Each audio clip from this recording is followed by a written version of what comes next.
Why do they always get the brunt of your anger? Why do you only argue with that person? Is it just a part of your relationship now that you're able to vent your anger and frustration and cause arguments when really you don't want to be arguing with that person? Hi guys, welcome back to my channel. Arguments. This is something that I'm seeing more and more during coronavirus and also just during people's lives, because we're spending a lot more time with people, and when we're stuck with people, we don't have the freedom to go out and do what we want to do. What happens is that you feel that you want to start flexing your muscles, pushing people away so that you have space in order to be you and to do what you need to do. So what we need to start to do is to understand why we're arguing with people so that we can catch ourselves and stop doing it before it's too late. And we end up pushing people so far away that they don't want to spend time with us anymore. And this video is really going to help you to connect to other people, learn what it is that you want from that relationship, and also allow them to get what they want from the relationship too. Just allowing you all to live in a more harmonious and happier way. So what we need to start to think about first is understanding your space, what you need in order to feel happy, content, and safe. Because if you don't get your space, you're going to be angry. And when you get angry, you push people away. You stop people from being able to connect to you in a nice, easy, safe way, which means that in the end, people don't want to spend time with you. They end up walking away from the relationship, not being able to connect to you, and then you end up feeling lonely. So then that argument becomes a part of your whole relationship. And when that happens, it means that it erodes the relationship so that you are not able just to sit down and relax with that person, because they're always going to be scared that you're going to erupt in a fit of anger or rage. And also, you don't feel comfortable with them, so it puts you in a position where you don't want to spend time with them. You have a good thing going on with your friends, relatives, and loved ones. Therefore, start maximizing that. Stop arguing by taking the time to give yourself the space that you need to feel happy, content, and to do the things that you need to do. Because it's great having people around, but you need to have some alone time to do your thing too. And with all this space, what you need to start to think about is why it is you're angry. Because you might not be angry at that person. It just might be that they're the easiest way for you to erupt and allow yourself to feel anger. So then that anger might not be rooted in that argument. It might be rooted in your work colleagues, your friends, your boss, someone else in your life that makes you feel angry, but you don't feel able to explode or show your anger to anyone else. So sit back and think to yourself, what am I angry about? Because remember, anger is trying to show you a message, trying to tell you that you need to make a change, move, do something different so that you can feel empowered and in control of your life. And if you're using that anger against someone else, against someone that you love, not only are you pushing them away, but that anger isn't actually being used productively. So you end up just staying still in the place where you're meant to be angry and moving in a place where you should be safe and content and happy. It's interesting, isn't it? Because we feel that when anger comes up, it must be directed to that one person or that one thing that makes us angry. But in actuality, it's probably to do with something completely different. It's just we don't feel able to show our anger to the people that we need to because it doesn't feel safe. So we end up using the anger in a place where it's not actually needed. We don't need to be angry in those moments. And you end up destroying relationships that don't need to be destroyed. Once you start noticing what it is you're actually angry about, you can direct that anger to the right person. And that doesn't mean shouting and screaming at them. It just means demonstrating your anger in a way that allows you to feel validated and rewarded for doing so. As an example, saying to someone, I'm not happy with you because you were late for that meeting, or you keep on being late, or you keep on cancelling.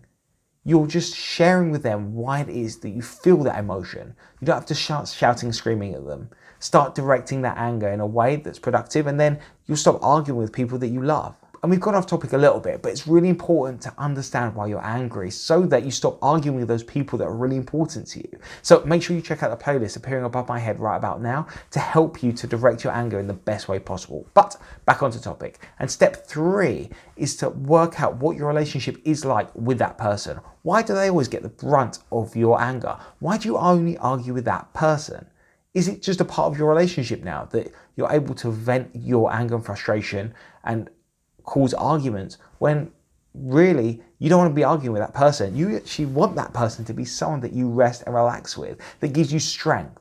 And that person might be relating to you in exactly the same way as you're relating to them. So I'm not saying that you're wrong, I'm not saying that they're wrong, but you need to start collaborating together, working out what you can do together in order to diffuse that anger and use your emotions in a productive way, so that you're not just venting to each other, arguing with each other, and missing the point of what that emotion is trying to help you towards. Remember, start connecting to that person in a way that allows you to feel safe and content and shows your love and feelings towards them. Because if you're able to do that, then you're going to have someone behind you helping you, rather than someone you're just pushing and pulling with, which isn't helping you to get to where you need to get to. Your relationships are there to help you, to give you that strength, confidence, and security in order to fight those battles with other people, the people that you're angry with. Don't start damaging those relationships. But remember, work out what that relationship is like with that person, and then start connecting to them in a more content and happy way, so that you're able to relax with that person and allow them to give you strength. So we've got space, we've worked out what the anger is about, and also you've connected to that person in a different way. Next, you need to work out what you can use the anger for. So I've been alluding to this the whole time, but anger's there trying to help you to make a change. Therefore, you need to start making those changes. So stop arguing and start using that anger in a way that's going to help you to progress in life. That means having some really tough discussions with people about why you're angry with them. And maybe instead of arguing with them, just have a frank and open discussion with them. Tell them what they've done wrong. Take some responsibility for your actions too, and start working in a way that's going to help you to both create that new relationship, which means you're going to have a shared outcome, which is going to help you both. Think about it like this. If you're arguing with that person over and over again, there must be something wrong. Once you work out what's wrong, you can make those changes and actually grow together, rather than keep on arguing and pushing each other away. Use those arguments, use those emotions in order to help you to build relationships, rather than arguing and destroying them. And the last thing we're going to talk about today is reframing the anger, because anger is always seen as something which is really bad and horrible and we're trying to get rid of, which is why you argue. So instead of seeing that anger as something which you need to push away and diffuse, start seeing it as something which is just trying to help you to maintain a lifestyle that you want for yourself, keeping you on point with what you need to get to. As an example, when you get angry with something, rather than destroying, why don't you start creating something?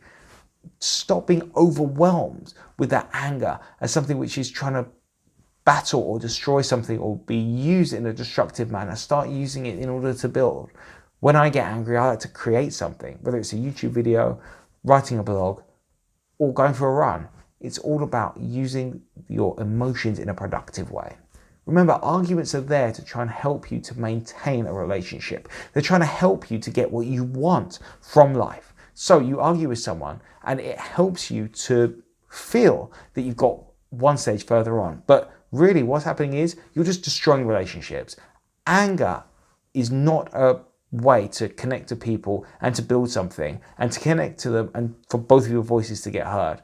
You end up just shouting at each other. Nothing happens. The dust settles. You return back to normal and nothing's actually changed. Use those emotions and those arguments in order to build something, rather than just shouting and screaming at each other, expecting things to change, but then nothing ends up happening.